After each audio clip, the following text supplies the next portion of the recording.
How do you measure a rocket's coefficient of drag? That's what I'm going to cover in this video.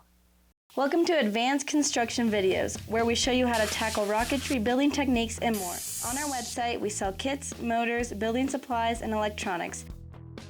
So come and learn, shop, build, and fly when you visit us at apogeerockets.com. Hi, I'm Tim Van Milligan from Apogee Components. Today I'm going to cover how to measure the rocket's coefficient of drag. Now, for those of you that have been in rocketry for a long time, you know that the coefficient of drag is kind of like the efficiency of the rocket. The lower the number, the higher the efficiency. That means this rocket has lower drag and it's going to go higher and faster. And we want to measure it instead of trying to predict it. So we predict it. We're going to use it in our RockSims software like you see here on the screen. We're going to type in the coefficient of drag once we actually determine it. But until we actually fly the rocket, it's just a prediction. So how do you measure it? Well, you're going to need some equipment to do this. And the first thing is an altimeter. Now, this altimeter right here has an accelerometer on it. Now, it's important to have the accelerometer because you get higher fidelity data. Most altimeters just have a barometric sensor which measures air pressure, and all you get is the altitude of the rocket. We want to measure the acceleration. So when you measure acceleration, you can determine the forces acting on the rocket. This is not going to involve any math, but you are going to need a spreadsheet that does the math for you. And I've built it, and I'm going to show you how to use it. So the first thing you're going to do is you're going to take your altimeter and you have to put it in your rocket. So here's the rocket that I want to measure, and it's got a little streamer in it, and it's very lightweight. And the only place that I could find to put the altimeter was here in the nose cone. So it has a little centering ring that I can just drop it through and push the battery in. And then I'm going to take a piece of cotton, and that's going to be my protection to keep it from rattling around. Stuff it in there just to keep it from moving around, and to keep it from falling out, I'm going to take a piece of masking tape and put that on top of that centering ring to block the hole so that it can't fall out. So just like that. And hopefully you can see that in this camera view. And then I'm going to turn it on. Now this particular altimeter turns on with a magnet. It's got a little magnetic switch in it.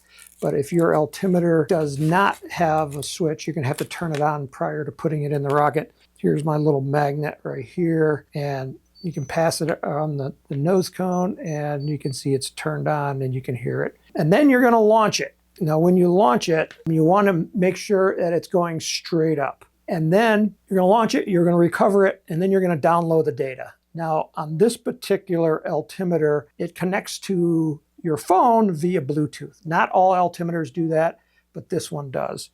Okay, so I'm going to get to my flight list right here, and I've got this flight right here, 603 altitude, and I can see the graph of the data, but I need to get this data into my computer so I can get it to the spreadsheet. So you'll also see here on the screen, you can share the CSV, and then you can airdrop it or email it to yourself.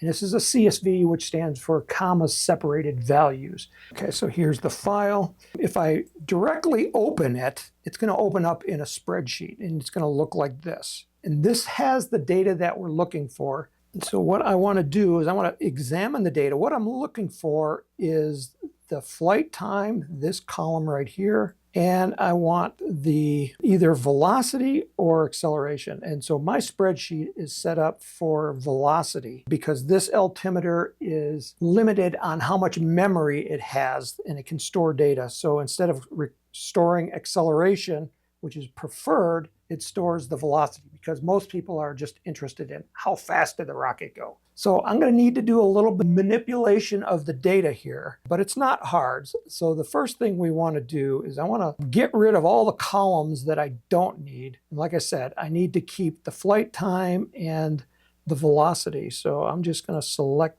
these columns right here, and I'm going to delete selected columns. So now I have flight time, and I don't need that one. I don't need barometric altitude, but I'll leave that there just so that you can get an idea of how high the rocket is flying. So again, I'm going to delete those selected columns. And then I want velocity up. So this one here, so I'm going to delete these columns. And I don't need anything else from this chart. You can see there's a lot of data here that we don't need. So I'm going to highlight all those and delete those columns. Okay, so now I'm back down to flight time, barometric altitude, and velocity. Now this velocity is stored in feet per second. So our next thing that we want to do is, you'll notice here that the flight time starts at a minus almost 2 seconds. So it's minus 1.92 seconds. So basically this is the rocket sitting on the pad before launch. Launch occurs at 0. Now this altimeter pre-records information so that we don't lose anything. So anything that has a negative flight time, I'm going to delete. So I'm going to delete rows 2 through 97. So these rows are just the rocket sitting on the pad. So I'm just going to do delete selected rows. Okay, so next I want to delete all the data where the rocket is under thrust. So how do we know that the rocket is under thrust? Well, when it's under thrust, the rocket is always going to be increasing in speed. I'm going to be looking at the velocity up, and I want to find the highest point. And I got 270 feet per second, 285, 279, 285. Okay, so 285 looks like the highest speed of the rocket. So anything before that, the rocket is under thrust. And we want to delete that information because the thrust of the rocket actually will screw up our coefficient of drag calculations because it's an added force that we have to account for. And the thrust curves on the rockets do not actually match in real life the thrust curve in the actual rocket itself.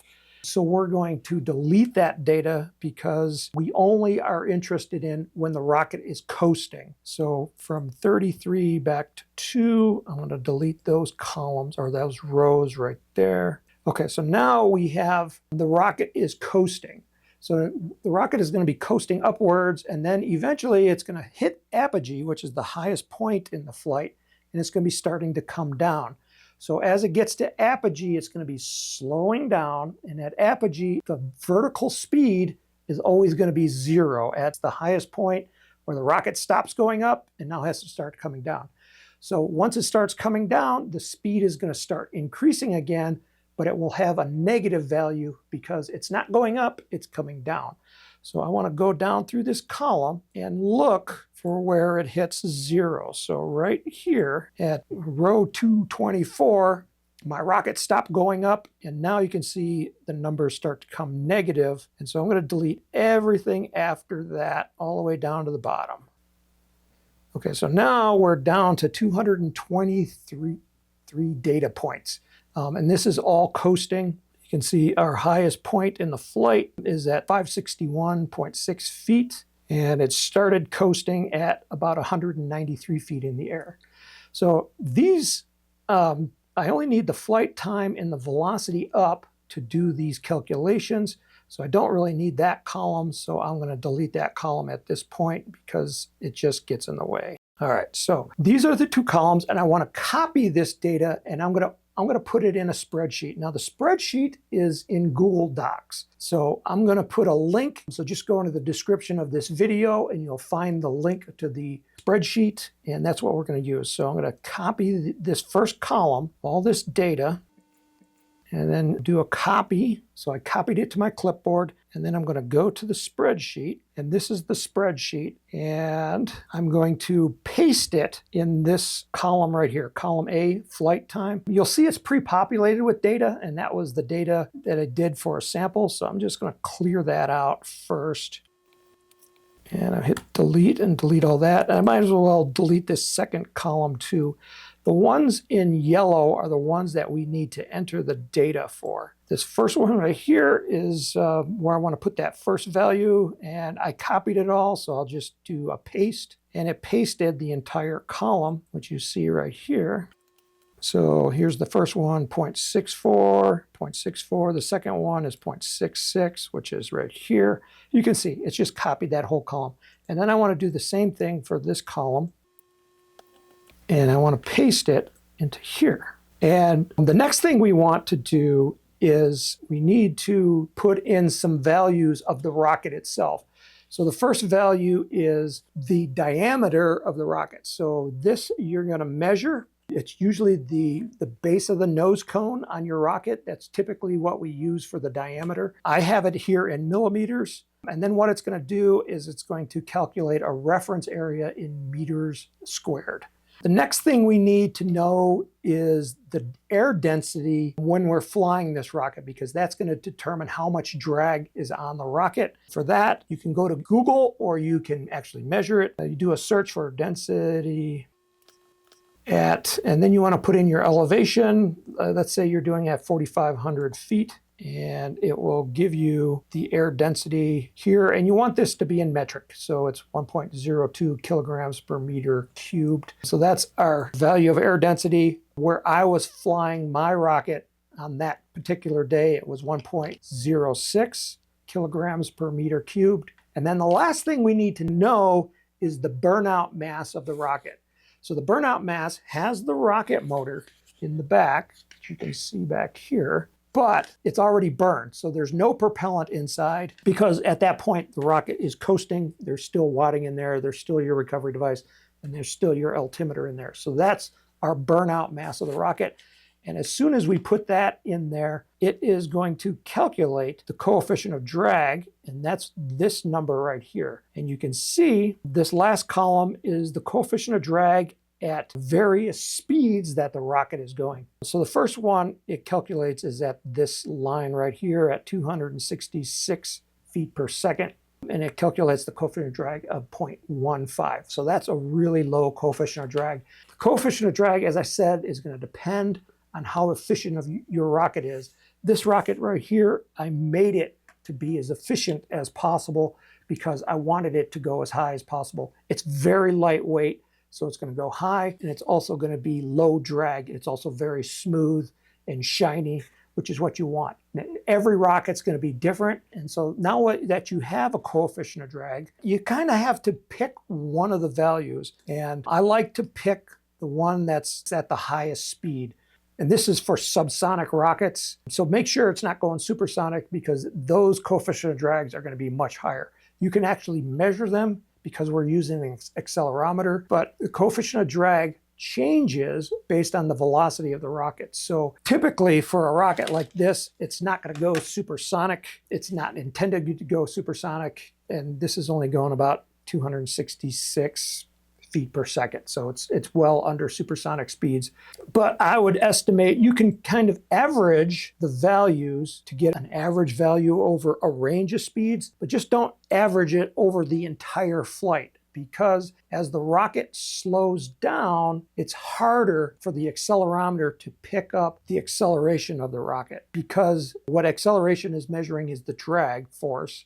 That drag force is very hard to measure at low speeds because the forces are so low. I noticed on this particular rocket, you can see some crazy values here at minus 0.26. You're never going to have a negative coefficient of drag. So that's just because it can't measure the values. Most of my numbers were pretty stable. They're still pretty stable, even though they're jumping around a little bit. And the reason they jump around is because the accelerometer can't measure things accurately enough. And there's also, when the accelerometer measures velocity, it's actually computing velocity and it's rounding that number. So there's a little bit of rounding error in there, but it's still pretty accurate. So you can see it's still okay, under about 100 feet per second. Now the numbers start getting a little crazy. Down here at 80 feet per second, I'm getting a negative number. So I'm going to just throw those numbers out. So anything from here to here is probably a reasonable value. So now once you have that number, what do you do with it? So this is where you go back into RockSim. There's a tab right here called CD Override. And to use this tab, you have to uncheck this value here, and then you're going to type in your number here. I'm going to use 0.18.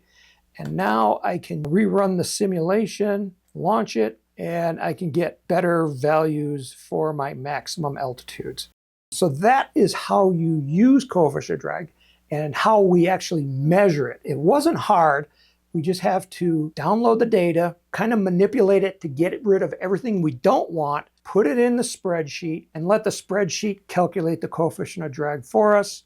And then once we have that number, we can go back into RockSim or whatever software you might be using. I hope you use RockSim because it's the best one out there. Then you're going to get better and more accurate values for your flight. So if you like this video, give me a thumbs up and subscribe to our YouTube channel. My name again is Tim Van Milligan.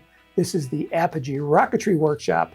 May the winds be light, may the skies be blue, and may all your rockets fly straight and true.